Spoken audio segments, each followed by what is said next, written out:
What's up, sports fans? This is Culotta, where we talk a lot of sports. And today we're going to be talking a lot of horses with my good friends, Seth Schmickley and Jim Love. Seth joining us from Baton Rouge, Jim joining us from San Antonio.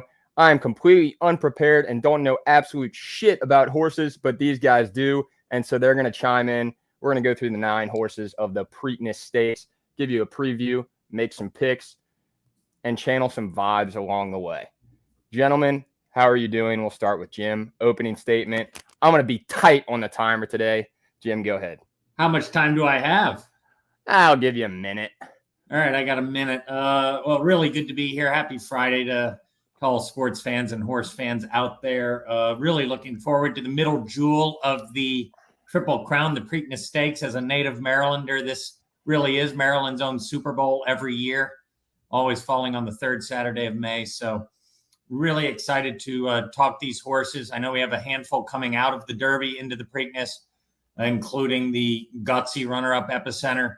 And then we have some new shooters, which is always a fun dynamic in the Preakness Stakes. And believe it or not, I'm only using 40 seconds of my minute. I'll yield the rest of my time to Seth. Seth Schmickley. Hi, thanks for having me again, Jack. Good to see you, Jim. I had a lot of fun the last time. Looking to have some fun here. And would like to inform everyone that, there is an official drink of the Preakness.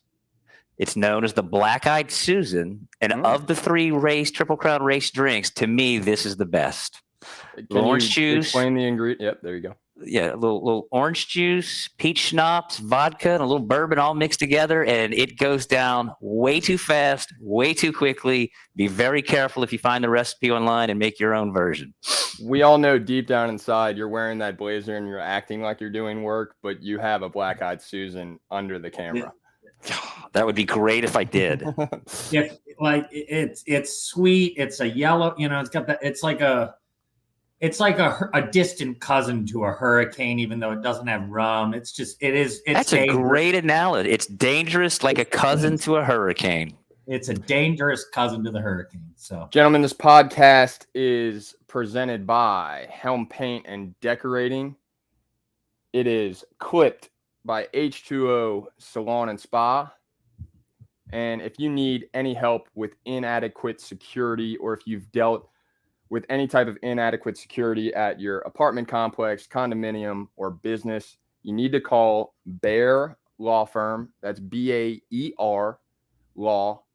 And you can go to Bear, BAER Law, LLC.com for more information. And before we get started, we're going to give Seth and Jim some time to talk about these horses. We're going to do 1 to 2 minutes of a Kentucky Derby preview. And then we're going to dive into these horses. A recap. Sorry, Kentucky Derby recap. And we're going to get started in 3, 2, 1. Here we go. Let's talk a lot of sports. At Bear Law LLC, we have the privilege of representing victims and survivors that are oftentimes involved in catastrophic incidents that affect their lives. If anyone looking for a personal and loving relationship with law, I would choose Bear Law. At Bear Law, our goal is to turn victims into victors.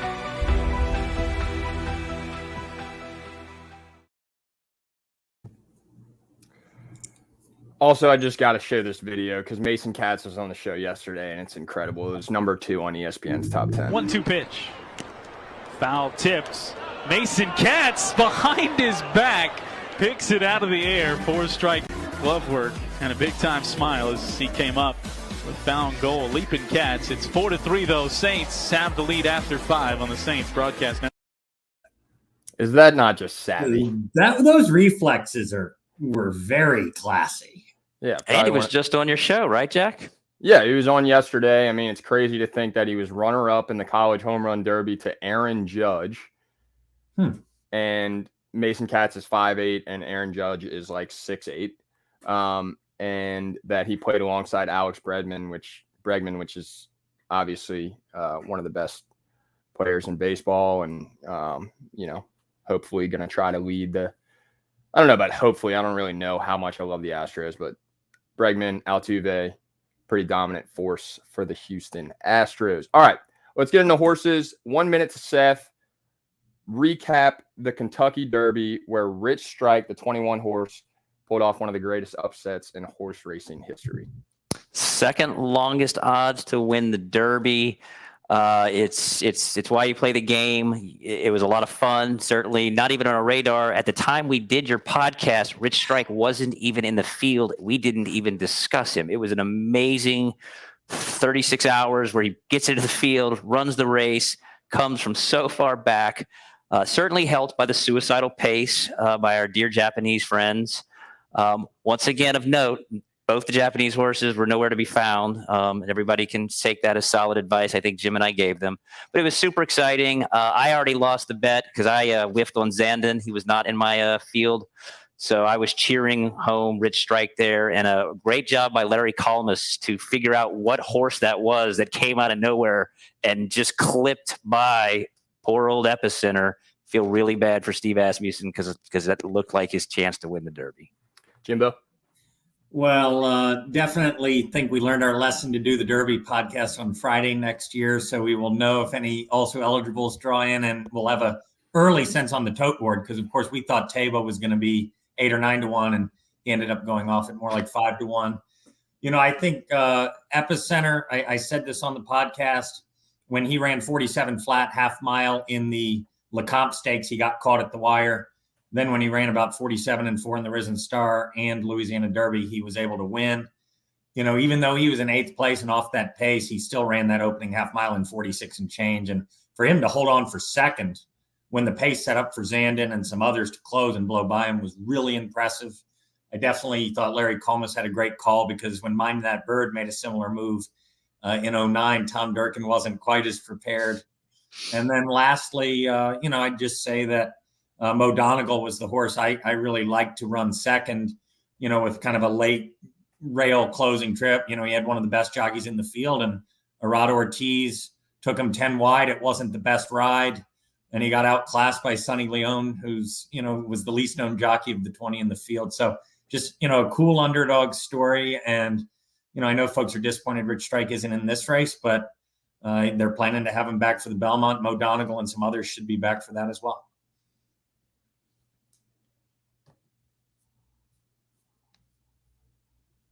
Did you freeze there? Was that my internet, Seth, or was that Jim? Just you. You're the only one who froze. Jim was good. Oh, okay. Am I good now? You are good now. Loud and clear. All right, beautiful. Let's dive into these horses as I look on my computer screen and see that John Daly is 2 over on the day and 4 over for the tournament. He's going to be fighting that cut line, but John Daly currently beating Tiger Woods. Incredible stuff. More so if it was 2000, but okay, we can go with that. It's pretty. Hey, the man was in the lead of the PGA Championship at one point yesterday. It's pretty teeing off second has that ability, but sure. All right, so I'm going to run through these horses. We're going to give 2 minutes for each horse, extended time for the ones you feel strongly about, and then we'll make some picks. The horses are: 1 horse, Simplification, currently at 6 to 1.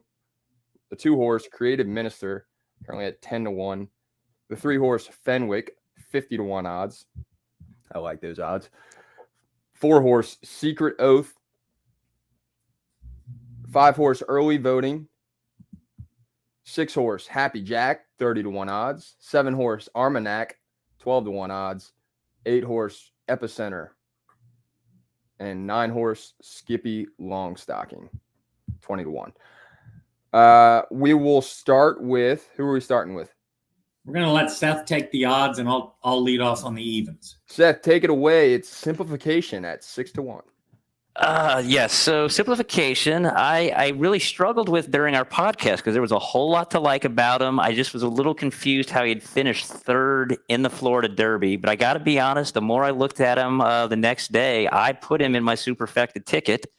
I really liked the horse and just figured the 3rd place maybe just wasn't his day. He didn't win the Derby, but that was a heck of a run there where he finished 4th at the bottom of the superfecta ticket. So I had that one right. I still think this is a good horse. I don't think he's going to win. We'll go ahead and just bust everybody's, I think this is Epicenter's race to lose. But I think play this guy on your exotics, leave him off at your own peril.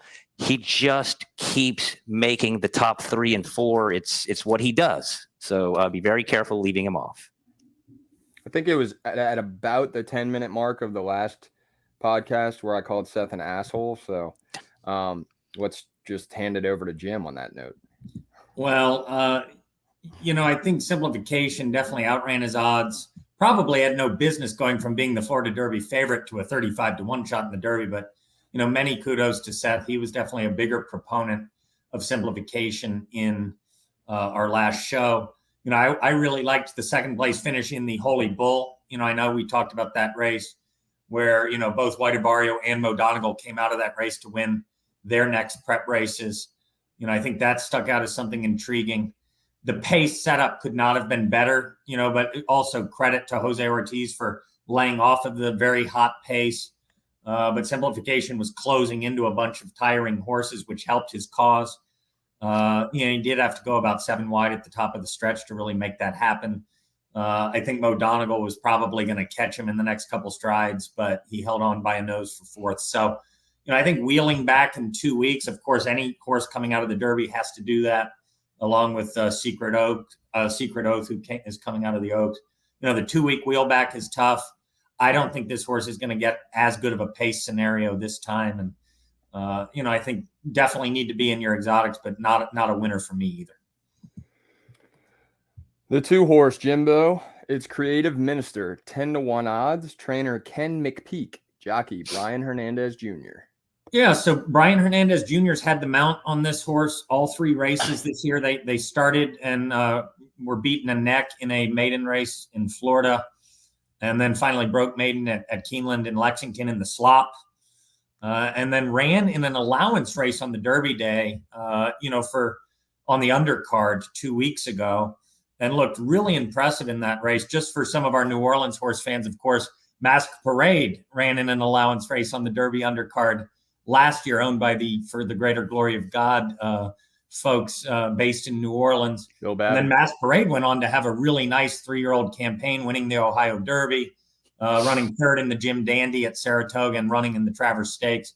So there is a path to running on the Derby undercard and then having a good 3-year-old campaign. I do like some things about this horse.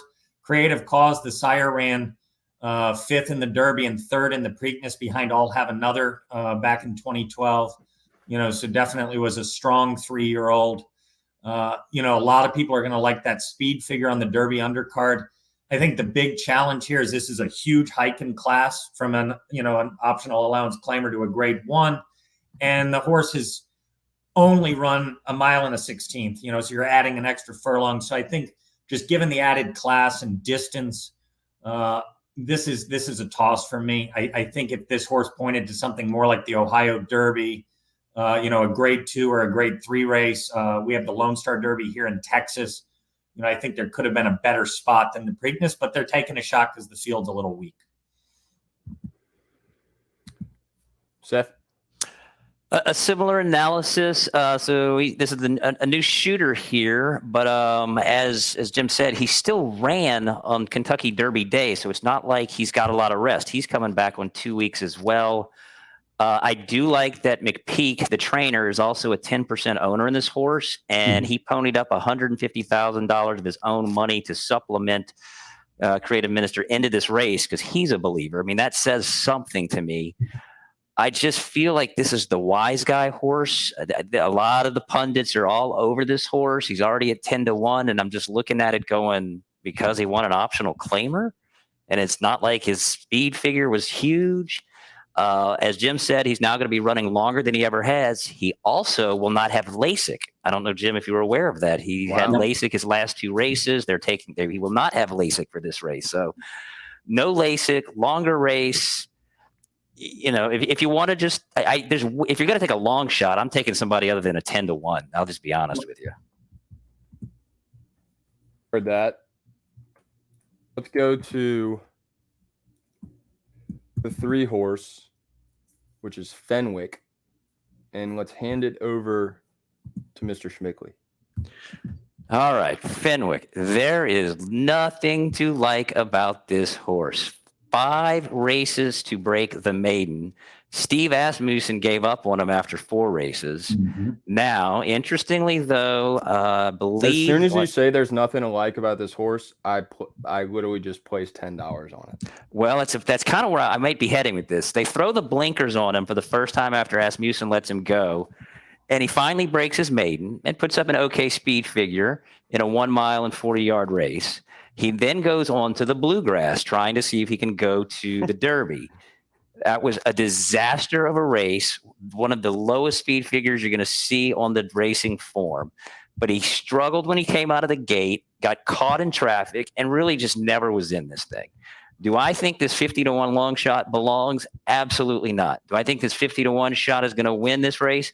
Absolutely not. Somebody poked me, though, about Rich Strike. But here's where I am. If you got to pick a long shot because you got to have fun, I'm throwing Fenwick in there because you can draw a line through the Bluegrass. And after that, you see, hey, maybe the horse really does like running with blinkers, because the one time he did that, he crushed it. So I like this one analysis that I'm reading on NewYorkTimes.com.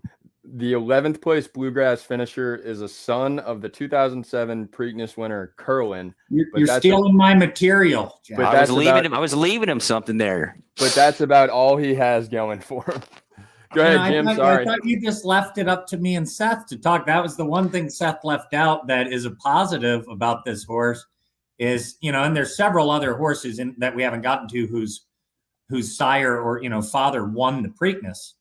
But that is one of the key talking points for Fenwick is Curlin. His sire did win a thrilling 2007 Triple Crown season. Of course, Curlin ran 3rd behind Street Sense and Hard Spun in the Derby, came back, took the Preakness, and then had an epic duel with Rags to Riches in that Belmont when Rags to Riches became the first filly to win the Belmont in 92 years. So you kind of stole my thunder there. Sorry. I do think that this is a horse that is probably worth throwing in just for the banter on the underneath in a try or a super. If you strike a line through that Bluegrass, which admittedly, I think the horse did run into a little trouble, in the early stages of that race, but obviously then just kind of gave up. Yep. Of course, we saw Zandon came out of that race and ran a respectable 3rd in the Kentucky Derby. Smile Happy, ran mid-pack in the Derby. So the Bluegrass, proved itself to be a respectable prep. Obviously, you can't justify losing by 36 lengths. The other thing that, I think is interesting is that both of those races, the maiden breaking race and the Bluegrass, were actually on good rated track rather than a fast track. But really the only selling point for me is that the sire of the horse did indeed win the Preakness in 07. And I do think this horse could be a bit of with the blinkers on especially, could be a bit of a horse that influences the pace of the race as well. While I would love to see Dwayne Lucas on a horse slowly running behind all the other horses, it's going to be Luis Saez on Secret Oath, which is the 4 horse. To you, Mr. Love, he's 9-2, and Dwayne Lucas is the trainer. You gonna break the news to him on this one, Jim? Yeah, so it's actually a female horse. So did I say he? I apologize. Fillies tend to take a shot at the Preakness more than the other 2 Triple Crown races. Swiss Skydiver during the very weird Triple Crown during the pandemic year of 2020 actually won the Preakness. So we had a filly win this race just 2 years ago.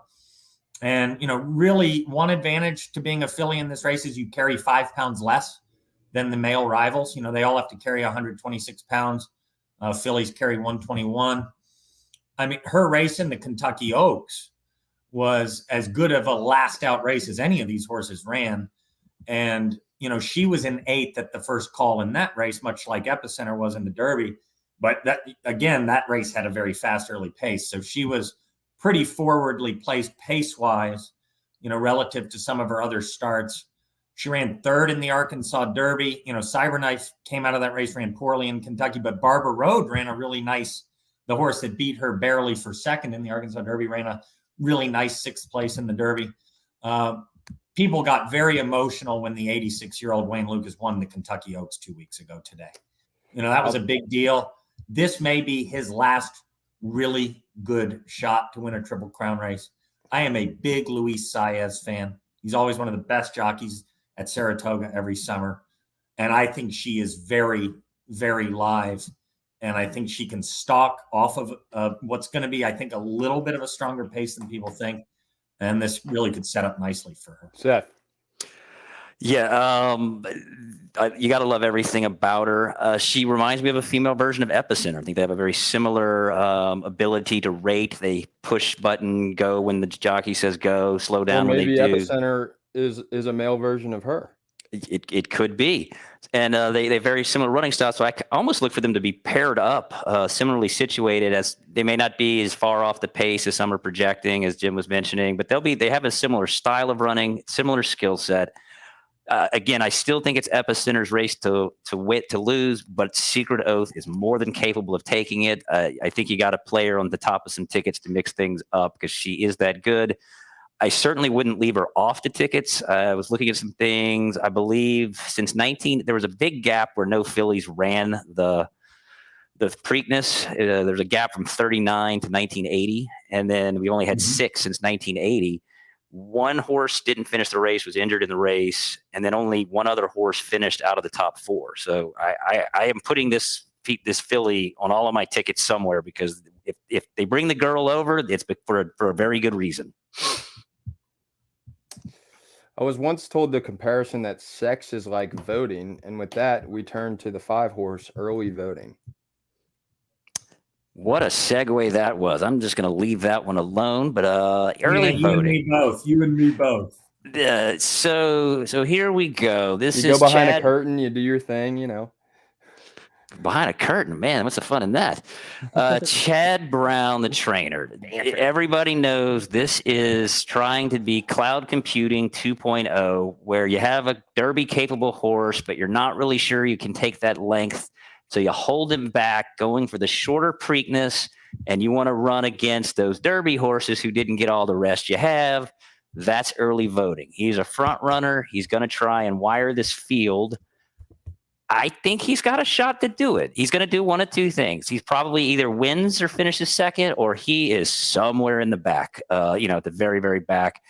Again, I have to play him on some tickets because he's going to be on the front, and you're going to be watching him lead this race possibly the whole time.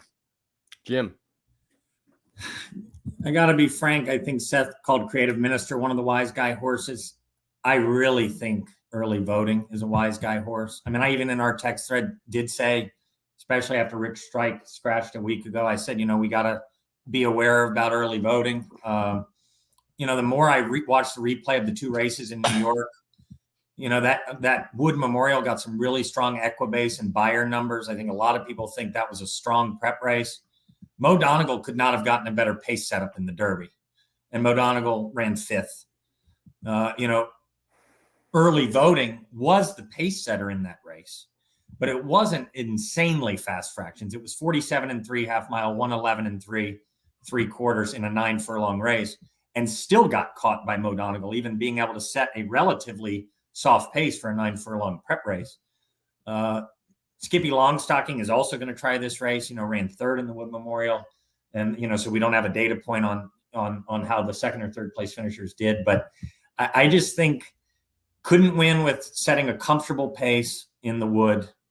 Mo Donegal didn't exactly flatter, us in the Wood Memorial.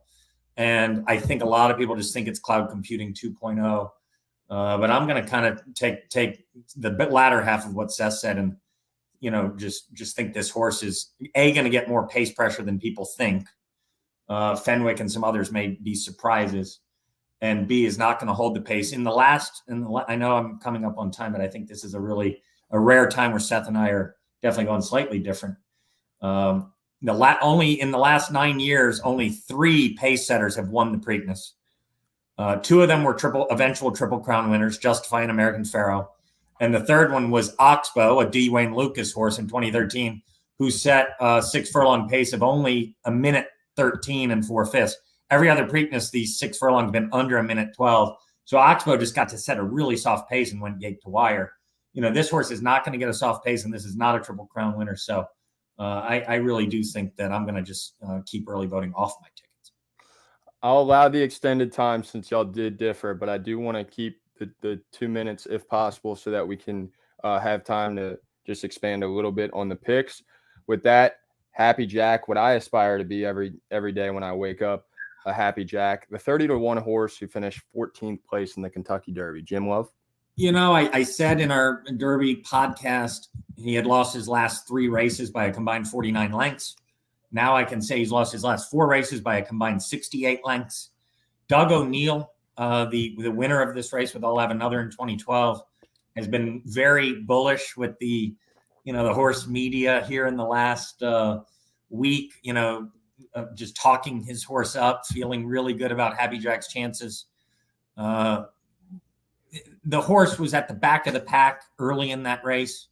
There was a really crazy pace up front. It was a setup for that horse to pass horses down the stretch and at least pick up the pieces, like Barber Road, a horse that on paper looked just as bad, salvaged 6th place because the pace completely fell apart.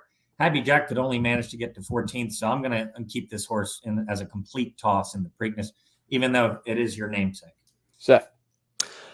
Yeah, I think the owners are known for, well, you can't win it if you don't try. I also have noticed Doug O'Neill seems to be trying to sell a lot of stuff through the media.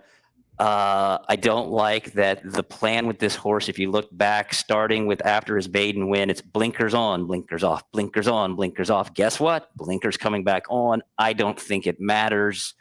I don't think very much of this horse, and you nailed the analysis. If this closer couldn't close into the suicidal pace of the Derby, I don't know why anybody would pay him. I think he's 30-1, and simply because of his name. He's got a great name of my cousin here, Jack. Happy Jack. It's fun. I think a lot of people know Jack's. I just think the public's going to bet him to where it's just fun is all that's going on with his odds. And much like Fenwick, the 3-horse, one of the best things you can say about this horse is his dad, Oxbow, who we just talked about a second ago, did win this race in 2015. But that's probably one of the best things I can say about Happy Jack. Happy Jack and Armagnac, the 7 horses. Armagnac, 12-1 odds. Seth? Armagnac, this is the tough one for me here. I'm currently tossing him. Again, at 12-1 for a new shooter. And I'm not really in love with what I'm seeing. He didn't run well in that Santa Anita Derby where we were introduced to Taba the Great. He finished behind Happy Jack, who we just mentioned none of us are betting on. The San Felipe, he didn't do much either before that. And so they took him out of stakes racing and dropped him into the optional claimers, which congratulations. He won that. Yay. I just, You sound so exuberant. This is Yachtine again. This is a former Baffert horse. He got him from Yachtine. We all wondered what would happen. Taba and Messier, maybe we want to blame the suicidal pace of the Derby, but they certainly didn't show up in the Derby. It's really hard for me to believe that this isn't the second wise guy here. 12-1 seems really low because there's just really nothing here to work with other than Baffert used to work with him 4 months ago. I just can't get over Epicenter, Sandon, Rich Strike. I mean, it's it was one of the flawless. greatest moments of all time. It was a flawless call. Go ahead, Jim. Yeah, I mean, much like Creative Minister, this horse ran in an allowance optional claimer on Derby weekend, but it was the Sunday, the day after the Derby in California. That's actually less, 1 day less than the rest of these guys. Yeah. And a little bit further to ship across country to Maryland than coming from Kentucky. I got to set, went gate to wire, set a pretty soft pace for a mile in a 16th race, 47 3/2 mile. Horse got loose on the lead in a 6-horse field and at a soft pace and won an allowance race.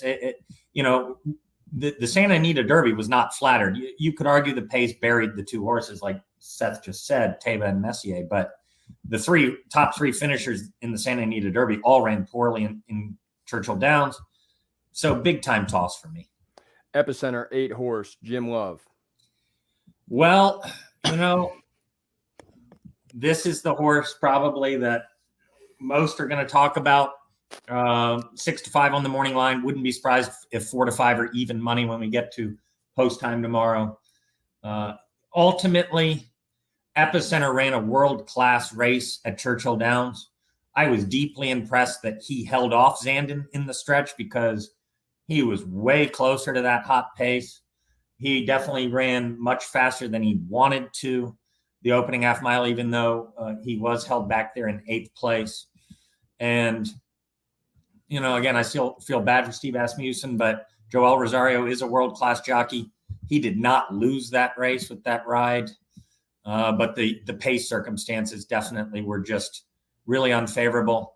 Steve Asmussen in the last year, if he has a beaten favorite come back, those horses win 28% of the time next time out. And selfishly, I hope Epicenter runs well and wins this race, and that Asmussen, much like he did with Curlin in 2007, decides to take a beaten Derby horse, wins the Preakness, and then goes on to Belmont. And we maybe, for the first time in a very long time, despite the disappointment of Rich Strike not being here at Pimlico, we actually could get a rubber match of sorts where you would have the Derby winner versus the Preakness winner in the Belmont Stakes. I think that would actually, outside of having a live Triple Crown shot, that's a really compelling Belmont. So, I think Epicenter's the class of the race. I think Asmussen usually would not point this horse to this race if he didn't think he could win on 2 weeks rest.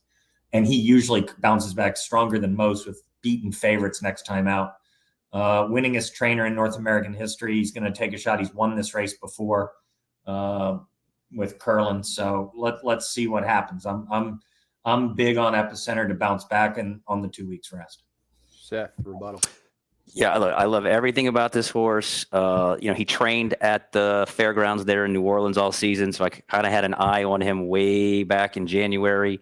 He was exciting to watch mature and get better and better and better every race. He's the best horse in this race. Now, does that mean he's going to win? We don't know. He didn't win 2 weeks ago. Frankly, I don't want him to win because it's a lot harder to make money. But look at maybe using him as your single if you're playing the pick 4, because I think this could be a free space. If you're playing the superfecta on the cheap, you might just put him in the one spot and nobody else. He's that good. He really should win the race. It's just not going to get a very big payout as his morning line odds are 6-5. As great as Happy Jack is of a name, my favorite of all the names, the 9 horse, Skippy Longstocking, and my favorite of all the jockey names, not to be confused with Grand Theft Jose Alvarado, Junior Alvarado. Seth, 20-1 odds, Skippy Longstocking. All right, this is my sleeper pick. I don't know if he can win the thing. I think he's going to definitely hit the board. I think he's going to surprise some folks. We know that Wood Memorial had Mo Donegal in it, which was an impressive run. And Mo Donegal, while he didn't, he finished pretty good in the Derby, but missed the board. I think there's room for improvement, and he's been resting. He didn't run the Derby here. As a beaten Derby favorite. So his dad and his granddad won this race. I know I was pretty critical of the Wood Memorial as a prep. This horse was a clear-cut third in that race, but the pace was not ideal for this horse to close into. And, he definitely is kind of that stalking run, second, third, fourth, fifth early and try to close. And, he was level, just didn't really have a kick in the stretch there. Definitely like Saffie Joseph as a trainer. I think the horse, Saffie Joseph, is like a 25% trainer on dirt races. And I really like, I think this horse understands that he needs to, run a relatively fast opening 6 furlongs to be near what could be a hotter than anticipated pace. And I really liked the workout at, 5 furlongs. He ran a pretty nice sub 1 minute workout last week. So definitely one that I think is a really worthwhile long shot as well, and has to be on your tickets. No question.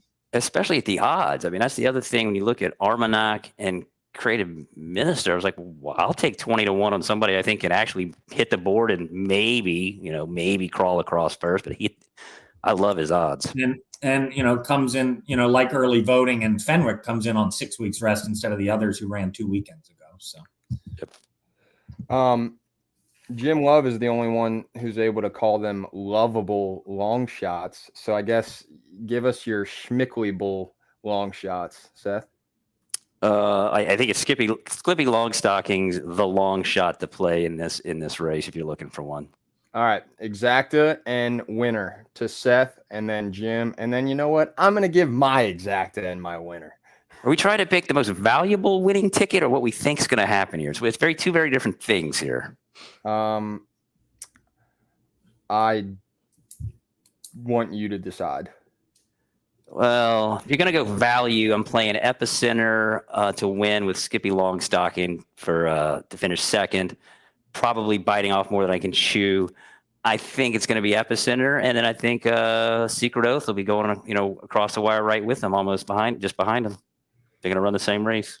Okay. Anything to add as far as what you might play with your key technique? No. Well, yeah, if you're going to play a key, I think you key Epicenter to wherever you want. If you're playing him across the pick 4, you single him in this race. If you're playing him vertically in this race, you just play him in the one to win, and then spread underneath. James Vincent Love, provide us with your lovable long shots, your exacta, and your winner. I definitely think Skippy Longstocking's the one I like the most as well. I think Epicenter wins the race. I like Epicenter and Secret Oath and an exacta. I think you should definitely play it both ways. You shouldn't just make it a straight exacta. And then I think you would be very well served to key, in exactas, but also trifecta and superfectas. I would key Epicenter and Secret Oath in the top spot. And then, running second, third, and fourth, if you want to go as deep as a super, I think you have to have, of course, those two on your tickets for second, third, and fourth. And then I would throw in simplification, Skippy Longstocking, and Fenwick as kind of the other people. I'm going to really try to beat Armagnac, Happy Jack, early voting altogether, and Creative Minister altogether. I think you got to take a stand somewhere when you're going to have an even money favorite that looks like the best, and kind of trying to beat early voting. I could see that horse picking up, running fourth, so there's a little peril in my superfecta strategy, but I just don't think that horse is going to win or be in the top 3 spots. So that's kind of how I would play it. My exacta is going to be Skippy Longstocking and Happy Jack. And then my other exacta is going to be Skippy Longstocking and Fenwick. That'll pay a telephone number if it hits. Yes. I mean, that's the fun, yeah. I mean, that's the fun of this. Throw a few dollars down, see if it hits. A 9-horse field, it's definitely more likely to happen in a 9-horse field than a 20-horse field for sure. And my winner, if those two don't come true, is actually the 1-horse simplification. I love me some simplification. I'm worried about a slight rebound, not like a huge one, but just I'm worried he did have his best day 2 weeks ago, and that's my concern. But I love him. I got on the boat for the Derby, and so I'm still on him. I have a question mark there. And I'm a big Asmussen guy. I hope he wins. I think, it was sad he didn't get his first Derby, but it would be a really cool story if Dwayne Lucas won this Preakness at 86 years old with a filly. I think it'd be really cool if Fenwick won this, and we'd have like the 2 longest shots winning the Derby and the Preakness in the same year. I don't think a horse at over 20-1 has won the Preakness in like 30 years. So it's definitely the most likely favorite race, or it's usually a lower odds horse, but that would be really cool. I'm really, like I said, rooting for a rematch in the Belmont. I kind of hope Epicenter wins, and then we get Epicenter versus Rich Strike in the Belmont. I think that would be a fun scenario. It's the best scenario you can have outside of a live Triple Crown. I just can't wait for the announcer to say, Epicenter, simplification, Skippy Longstocking for the win. You never know. It's going to be emotional. All right, gents, I appreciate the time. We are right at 40 minutes, and I got to go get a haircut immediately from H2O Salon and Spa. I wish you the best of vibes, the best of weekends, and may the horse gods be on your side tomorrow for the Preakness Stakes. Final words?